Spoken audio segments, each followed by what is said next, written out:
Hello,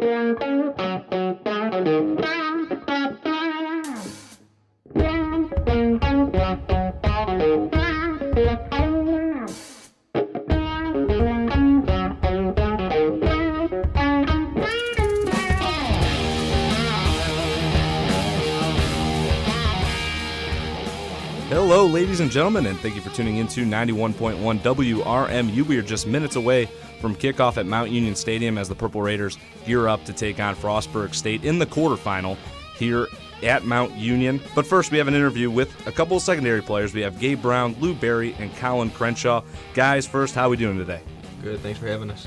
You got it, guys. And first, to kick it off, let's talk about the defense. As far as passing yards allowed this season, you guys only have given up 150 per game. Seems like every week we do praise the run stop, but Lou, let's start with you on this one. Talk about how you guys are able to shut down an opponent through the air. I think first it starts with making them one-dimensional. We want to make sure that they can't really run the ball, and so at that point, when they start to pass a lot, we have to make sure we don't give up the big play. Last week I didn't do that, at least on one play, so make sure that we don't give up the big play, and then no yards after catch. Whenever they do catch a pass, make sure we get them down, limit their ability to create yards after the game. And Gabe, for you? I think it starts with preparation. Our scout team does a great job preparing us each week. So, hats off to them. They do a great job getting us prepared. And then also just film watching, just being able to know what they're going to do before they do it. And Kollyn, for you, what is your opinion on that? Like Lou said, we like to make most of these teams one-dimensional. So first off, it's stopping the run like we like to do each and every week. But like Gabe said, the preparation part of it, our coaches do a great job preparing us, whether it's film study, the scout team in and out of practice, and then also just like drilling it into our heads of possible schemes and possible plays that we could see each week. Now, guys, you rank number 2 in the nation with defensive touchdowns. Gabe, we'll start with you on this one. You're the one that, one of the guys that does have a pick 6 on the season. What has worked so well for you guys this season? Again, just the preparation, just being able to know what they're going to do before they do it. Also, just being tuned in every day at practice. Just the scout team, they're always like going hard, like they're number ones, and they would be number one at any other OAC school. So just hats off to them and our coaches always getting us prepared. And Lou, what has been your thoughts as far as the keys to the success this season? First off, I would say that we're more experienced than last year, and so just off of that, I feel like we've been able to get our hands on more passes. And then we're all excited to see each other score. You look at us whenever we get into the end zone, we're all celebrating with each other. And so whenever we get those interceptions, we're trying to block, get each other to the end zone. Kollyn, for you?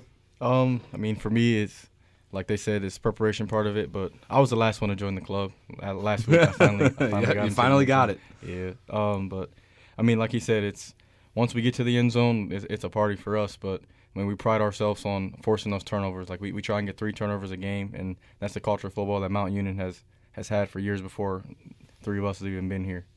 Lou, let's look back at your freshman year here for the Purple Raiders. You stepped up in a big way for the defense during the 2015 National Championship run. You played in 14 games, had a team best 5 interceptions, 3 of those in the playoffs. Describe what you took away from that season. I think the main things was just being patient and being able to produce whenever my number was called. I definitely had to keep my faith in God and trust that He was going to get me onto the field sooner or later. We had a lot of players on that team that were talented, and so it wasn't easy to see playing time. But whenever I did, I think I was just blessed to be able to make plays whenever my name was called. And Kollyn, for you, let's look back at the 2016 season. 57 tackles and part of a very solid secondary last season. What were your takeaways from that season, and what did you have to improve on coming into this 2017 season? The 2016 season was definitely a learning experience for all of us. As you know, we did have that regular season loss against John Carroll. It hurt, but I'm a better man by it, and I'm actually a better football player as well. But I'm not really a big stat guy. I don't mind what my stats were last year, but coming in 2017 season, I knew that I had to better myself strength-wise, continue to look at the film study to prepare better for games, and then also I knew that coming into this year, I really wasn't sure where I would be at on the defense. So to be like an agile player and be able to play multiple different positions on this defense. And Gabe, for you, on the season, 31 tackles, 2 interceptions, as we talked about, this including a pick 6 from Ohio Northern. What has been your main focus on this season, and what has worked so well for you at that defensive back position? Well, last year I didn't have the opportunity to play. I had a little setback, had to go back home. So that's always in the back of my head. Like, I didn't have the opportunity to go out there and grind with my brother. So, I mean, I got the opportunity to play again. Coach VK was cool with me coming back, and God blessed me to have a good season so far, and I hope it keeps on going. Lou, looking at last season or last game, I should say, against Case Western, you had an interception. What did you see against the Spartans' offense, and what were the keys to limiting their offense? I think it goes back to the running game. Going into that game, I feel like they were more 60-40 in terms of how much they like to run the ball versus passing. And we knew that we were going to have to stop that. I think we did that early. And then once we make them a 40 passing team, then at that point we have to kind of get our hands on passes, and we're able to get at least 3 interceptions. So I feel like that was a big key for us. Kollyn, we already mentioned it finally in the pick six column after last week's game against Case Western. As you intercepted the ball off the tip, describe what you saw on that play and how important was it to extend that lead early against the Spartans? As far as extending the lead, it's always huge. If you can get a defensive touchdown, that's huge. It doesn't matter what the score in the game is. Like I said, we're fighting for those 3 turnovers each week. But it goes back to the preparation part. Our coaches, they prepare us tremendously each and every week, whether it's film study, drilling the plays into our head in practice. And we saw that play over and over again in practice, and I knew it was coming. I broke on the route, and he happened to tip the ball, and the ball was in the air. So I attacked the football, and then, I was lucky enough to get into the end zone. And Gabe, 6 total tackles for you last week versus Case, 5 pass breakups against the Spartans. We saw you line up a couple times on that number 1 target of Justin Fan. Explain what you took away from that matchup and how you were able to help limit that Spartans offense through the air. Well, number 1, Justin Fan was a great player, and if you didn't go out there and respect him, he was going to get a lot of yards on us. So it just came down to preparing again. Like, we saw that he was good on film, that if we slept on him, that he was going to take advantage of that. So we just prepared for it. We got it done. And I really don't say it's me. I think the defense is like a machine. Everything works together, and then it just came to me making the play. So, the ball came my way. I had to do what I had to do. That's just my job. Now, guys, going into it, I ask this question to everyone each week as far as, how you guys ended up here at the University of Mount Union. And, Gabe, let's stick with you on this one. You're coming from Plant City, Florida. What led you to come here to play for the Purple Raiders? Well, first, I was going to go into the Marines. I was going to go into the military, but my dad said, why don't you give school a shot? So I went to a college fair, and Mount happened to be there, and I saw a couple of rings there that they were showing off. So I came up on a visit, and I saw the tradition they had, and I want to learn how to play football better. I'm very competitive, so I want to learn how to be better at what I do.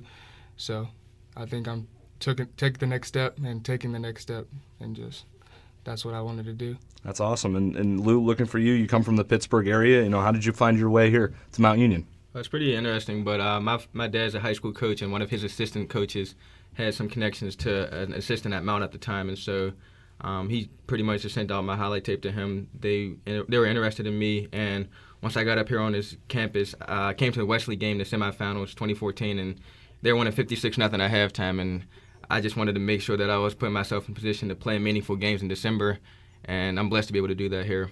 Kollyn, for you, you're kind of local, come from Solon. How'd you find your way up here to Mount Union? Well, first off, it was a decision of continuing to play football in college or actually just going to school, but my high school defensive coordinator, Ed Bubonics, he's in the Hall of Fame here. Mm-hmm. He's a terrific receiver, All-American and national champ here. He's a part of the first national championship team. But he told me to give Mount Union a chance, and I came here with a visit. And I came along with Coach Kappas, and I fell in love with the school. The tradition speaks for itself. The chance to fight for a national championship every year, there's not much better than that. Of course, and Kollyn, sticking with you, you missed the first couple of games this season due to injury.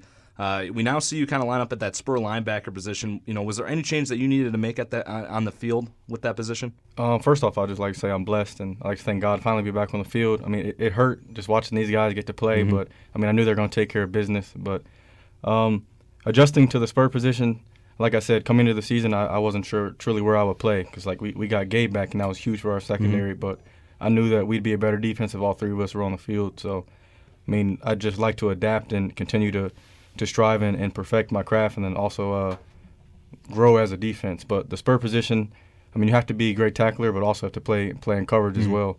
I feel like the 3 of us, we are great cover guys, but in the back end, we also have Austin White, Trevor Cox, Brian Groves, mm-hmm.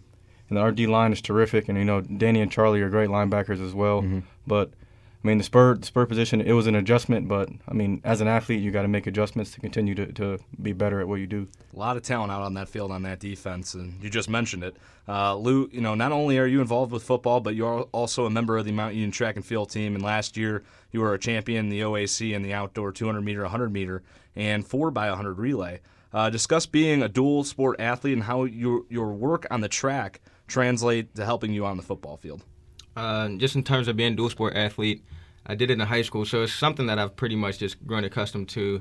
It's definitely not easy, but it's certainly worth it.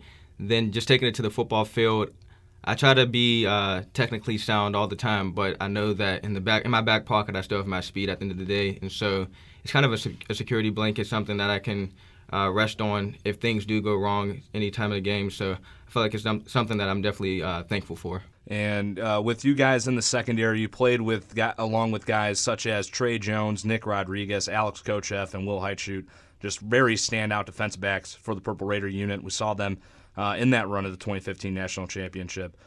So, Gabe, starting with you, what did you take away from playing with these guys, and what translated to your game helping you on the football field? I only started playing football my sophomore year of high school, so I didn't really get the opportunity to really watch football like that. So when I got here and I saw Trey breaking on the ball like he did and making plays, and Alex coming down and making tackles, and he was such a sure tackler, I was just in awe of how they played so soundly together. So I just took away their work ethic and their tradition, how they worked and what they did on and off the field. So I just took that from him, and I try to put it into my own life. Now, Gabe, in that John Carroll game, we actually saw you, speaking to Trey Jones, who was at the game. Did he have anything to say to you, and did it help you out in that Blue Streaks game? I mean, really, he was just trying to hype us up, make sure we got it done.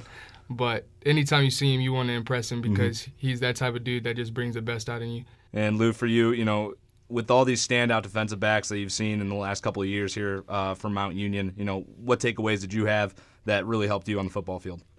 Just how important it is to be a leader, because when I came in, Trey was a senior, ended up being an All-American that year. You just know that he has a lot of talent, and so I pretty much looked to him to see how things are going to be done in college, and everything that he did, I wanted to kind of emulate that. And so being that we're the older guys now, I know that it's inevitable that the younger guys are going to be looking to us to see how to do things. And so knowing that they're looking at me all the time, I have to make sure that I'm on top of my game, showing them how things should be done here.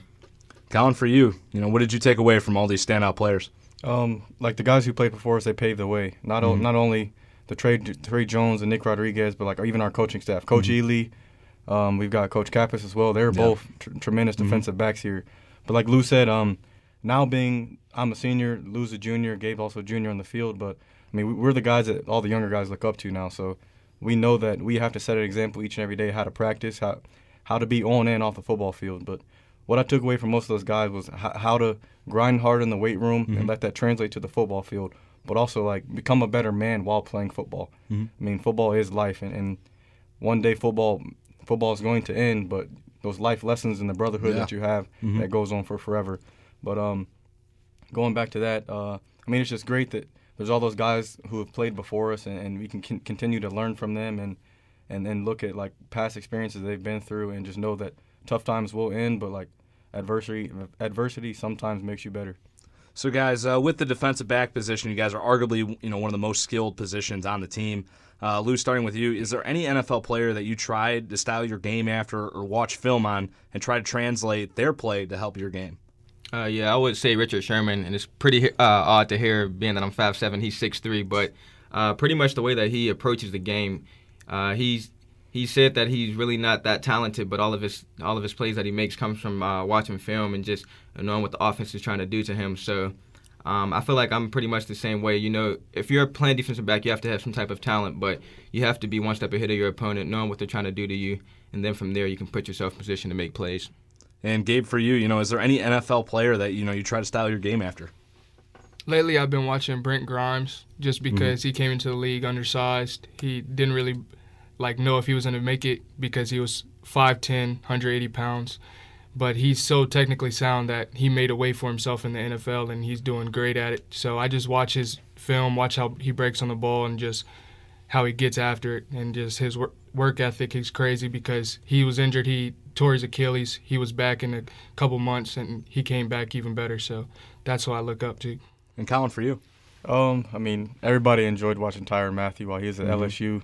So I guess say Tyrann Mathieu, but Vernon Hargreaves is a recent one from Florida. But I mean, Tyrann Mathieu, everybody knows he wasn't the biggest guy when he was playing at LSU, but I mean, he was physical, he could tackle, and he could play in coverage, and that's what I like to do. Like I'm not afraid to tackle, but I like to play in coverage as well.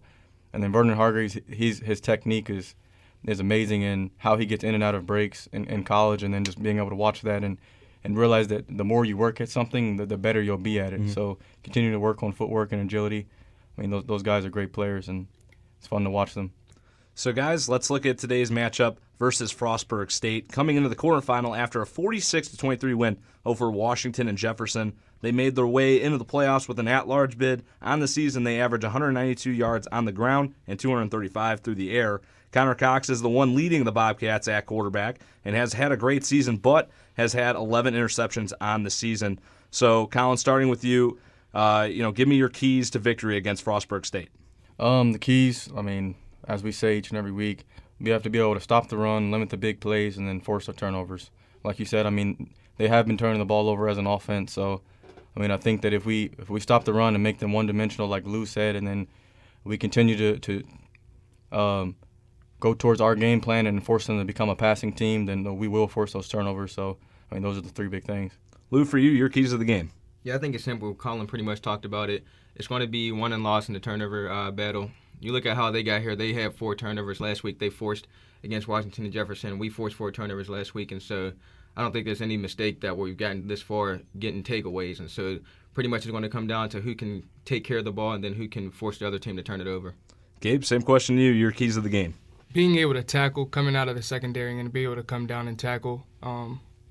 As a secondary player, you're not really expected to make all these tackles, but when it comes to that time, you have to be able to do it. So I think that's another big thing that we have to do this week. So lastly, guys, everybody has those game day routines. Take me through yours. What gets you ready for a game? Lou, let's start with you on that one.